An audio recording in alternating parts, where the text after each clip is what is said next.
Yo, welcome to Insta Chat with the Journalist. And today, my guest is Kyle White. He's a music video director. He's been in the game for a very, very long time. And he recently shot an international music video for a song called Shine Your Light.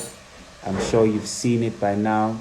It's all over music platforms, it's all over channels, it's everywhere. So I'm going to be chatting to Kyle about his career. There's some gems with the artists, and because a lot of people are always asking, like, how to shoot videos, how to get out there, Hey, what's and up? all that. Yo, man, I'm good. How are you? Yeah, cool, bro. What's happening? You good? Oh, man, thank you so much for your time. I just thought I should have you over for a quick chat, to just chat Yeah, about man. the business of music videos and just to chat about your career and all that. So Amazing. first and foremost, how are you? How are you? I'm good. I'm sitting here. I'm editing at the moment. Let me just show you. Just editing another music video here in the beginning Oh, stage. dope. So you can find me most of the time at my desk if I'm not out shooting. And then I'm here and I'm working. I'm grafting. Is it always like that, as a music video director? Do you spend a lot of time on your PC editing stuff, or are you always out there shooting? Well, I think it depends. It depends what sort of director you are. With my own stuff, you see, some directors don't edit their own stuff. I edit everything, and sorry about that. I edit and then I also color grade my footage. So I take it from a very flat, boring sort of looking image, and I try and give it some life and some pop. So if you go to my Instagram profile, you'll see I do a couple of examples of that where I'll place like a still frame up before the color grading and then after the color grading. But yes, getting back to your point, I spend a lot of time at my desk because I actually edit and color grade everything I do. I don't hand it off to someone else to edit for me. I've had the opportunity to have other editors do it. It's just I really enjoy the process, and because I'm originally actually like an editor, it's like a big part of what I do, and um, I think a lot of me comes across in my edits. Just my style, I guess. Mm. And I've known the name Carl White for a long time. You have been putting in work over the years, and Thanks, bro. yeah, it's actually amazing. But what I find quite interesting is that you were put out of your comfort zone. You were called in to go to the Dominican Republic to shoot a music video for Master KG, Yeah, Akon, and David Guetta. Tell me how yeah. that experience was like for you. Well, what happened essentially is I got a call. In fact, I had just done a shoot in Johannesburg, and I landed in Durban, which is where I live, in the evening at about 9:30 in the evening or so, or around about 9. And I got a phone call from one of my longtime clients, Malou from Open Mic, and that's the record label for Master KG and Zanda Zakuza and just a whole bunch of really talented artists. And he said to me, "Listen, we've got a gap to shoot with Akon. We have to go to the Dominican Republic. We don't have a concept.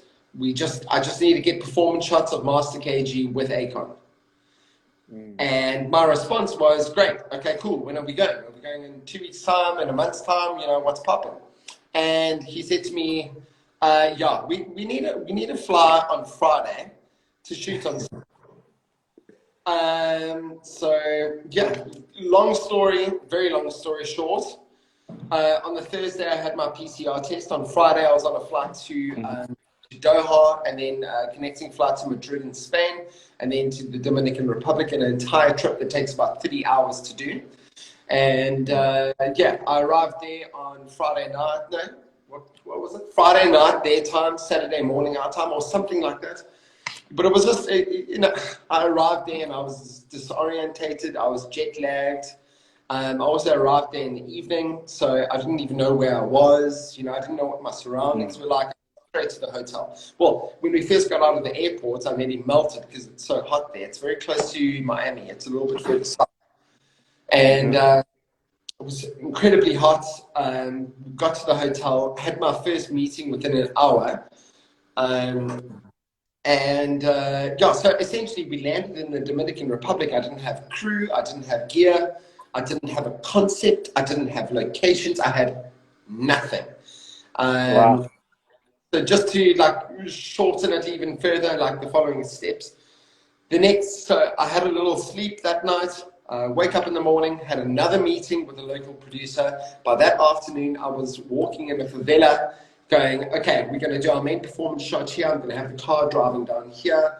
We're going to do a performance shot with the model around this section. And I just had a local producer with me with a bunch of production crew who was Spanish speaking, who couldn't speak English. So like he was translating what I was saying to him. Whoa.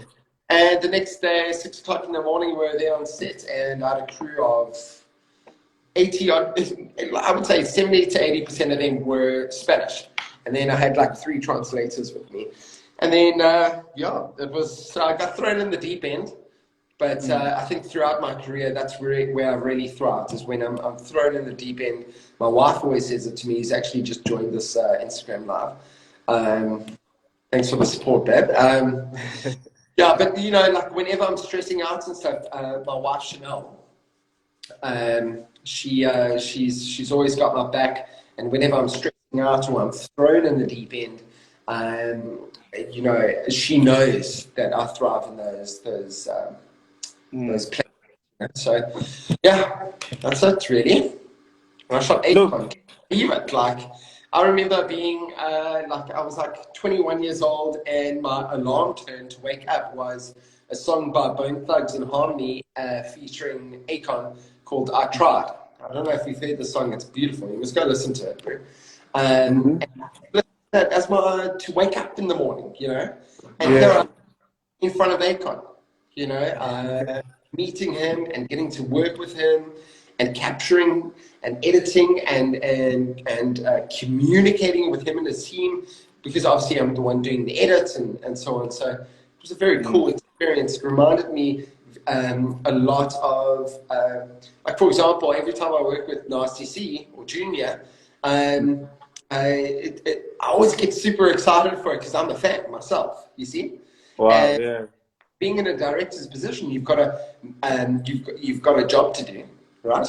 And you can't become a fanboy, you know. But what's really is being able to communicate with them and work with them and be a part of their song in some small way, because I'm also part of the creativity. I'm just like kind of providing the visuals to something that they've worked very hard on. So that for me is an incredible privilege. So Nasty C, working with Nasty C, especially on this last one, Black and White with Ari Lennox, it was quite cool because I was working with a record label in the States, you know. Yeah, that's crazy. Right? Yeah, wow. You know, I was gonna ask you, how is it like, you know, being in the presence of, you know, these big global superstars? But you just touched on that. You just answered that question. But before we even go international, like looking at the impact of music videos, and artists always ask, like, whenever we do these lives, the first question is like, yeah, but how do I get my brand out there? And obviously, a music video is like one of those answers that you would say to a person. But in your experience, do you think that, or should rather, let me put it like this: what role does a music video play in getting the artist brand out there? Well, in my opinion, I think music video is the best form of marketing, first and foremost. It's a way for the viewer and your potential fans to put a face, a movement to the sound, right? To the music. Yeah. So yes, a very important part of marketing the brand, of course. I mean, that's what I'm in the business of. Thanks, bro. That's funny. I'm just reading the comments here. Yeah, some cool people here. Huh? Um, so yeah, sure. But aside from that, to be an artist, I think is an incredibly difficult thing. I'm not an artist. I can't sing. I can't rap. I think just because there's so many people, it's so saturated worldwide. What a difficult position to be in. You know, you can be a person with so much talent and this beautiful music that you know will do really well, but to get it out there is the next thing, right? And Yeah. I don't know how difficult that is for people, you know. So yeah, but yes, music videos. Back to your question, music videos are incredibly important. Obviously, I think in a lot of ways, either a music video can supplement a song, so it can make the song as good as it's supposed to be. It can make Yeah. people fall in love with the artist more so than they Hmm. even. So it has many roles to play. Yeah, yeah. And you know, two more questions for you. You've done music videos for, you know, amazing video for Tellerman. You've done amazing video for, you know, Ladies Ama. You just mentioned Nasty C now, and now obviously, you know, a big brand like Master KG, and obviously Akon. We have David Guetta in there. So, you know, your profile is quite big, and there's someone watching this. I just saw the comments now. A lot of people are looking up to you. They're like, yo, man, you know, I also want to be in your shoes. So what's your career advice? My career advice. Okay, first and foremost, I just want to say the people that are commenting on here, I am reading your messages as you send them. And I just want to let you know that people who take time out of their day to send like kind messages like the ones I'm reading now, or to send messages or even comments on like an Instagram post, a Facebook post, like it means a hell of a lot to me. Like that kindness and sincerity from people is beautiful. I just want to say that. Sorry, because I'm reading these messages and I want these people to know that I really appreciate it. Hmm. I think, you know, people who want to be in my shoes or whatever, or be a video director or editor, whatever it may be, or anything in life, is just continue to work really hard at it. I know you hear it lots of times and it gets boring because everyone says the same thing, but it's true. Like, and manifestation is another huge thing. When I was before I did this, I used to work at a call center. Okay, Wow. I didn't have a degree. I moved up to Johannesburg. I used to sleep on a blow-up mattress, brew. Like, I've also, you know, but I had to stick at what I believed I would be good at. I just kept on working at it and watched every day. I'd watch YouTube videos, and because that's where I learned from, is from YouTube. So I'd watch YouTube videos and practice, and I don't know, I'd shoot anything with my little DSLR camera. In fact, I'll show you my first ever DSLR camera is this bad boy over here. Check it. It's on my like shelf. So this is the first camera, Wow. right? It's a tiny little thing. But that's how I Wow. started with You this, started right? with that tiny camera. Yeah, yeah. I saved up some money. It cost me like $5,000, and Wow. then started my business with this.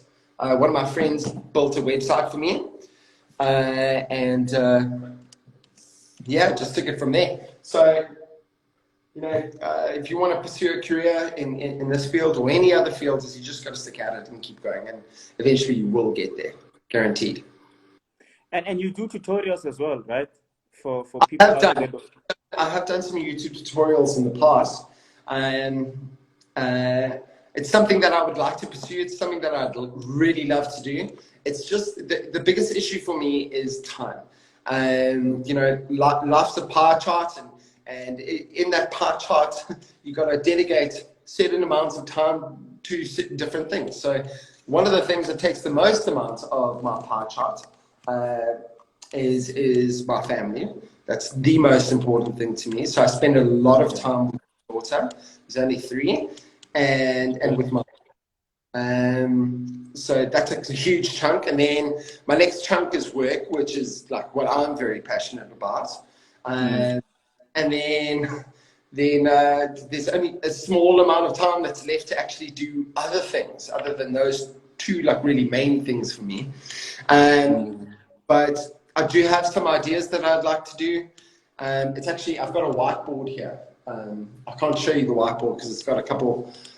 I write myself like notes and stuff to, I don't know, keep me inspired, I guess. But one of the things is YouTube tutorials, merchandise, mobile Lightroom LUTs, video LUTs, and it says open shop on Instagram and web. So I want to do tutorials, I want to do merch, I want to do LUT packs and effect packs and stuff like that. But it's just a matter of time. Without the time, I can't. Yeah.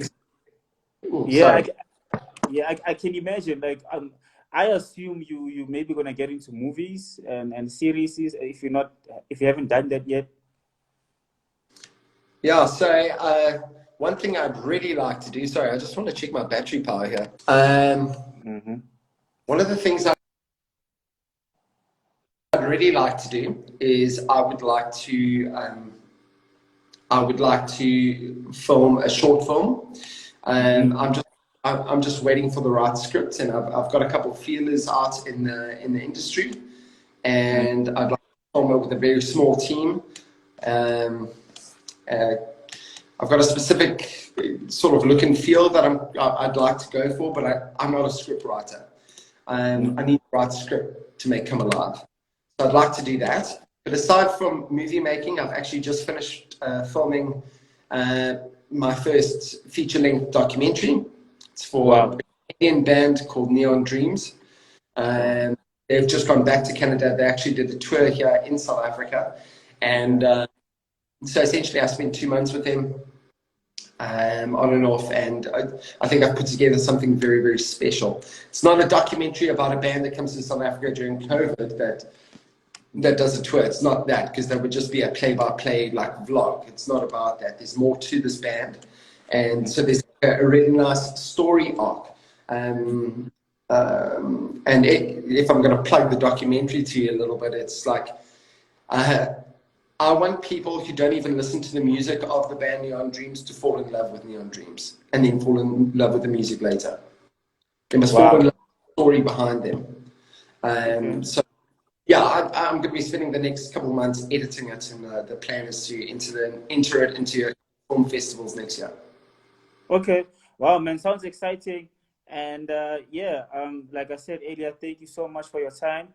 I don't know if you have, I don't know if I see a lot of people have been commenting. I just want to go through the comments. Maybe there might be some key questions that I might have missed there. Go through them. Yeah. People are saying, Kyle White is to release a documentary. Yes, he touched on that now. Somebody say, I love your work. You motivate me to be a video editor too. Okay, that's dope. Yeah, it's a lot of love. A lot of people are showing you love. Someone say your prices must be mad. Are you expensive? I don't know. Well, listen, I mean, like the thing is, it's like anything in life. Like, you need to progress. There needs to be some sort of progression. If you're not progressing and if you're not elevating, and you're just staying flat, you're doing something wrong.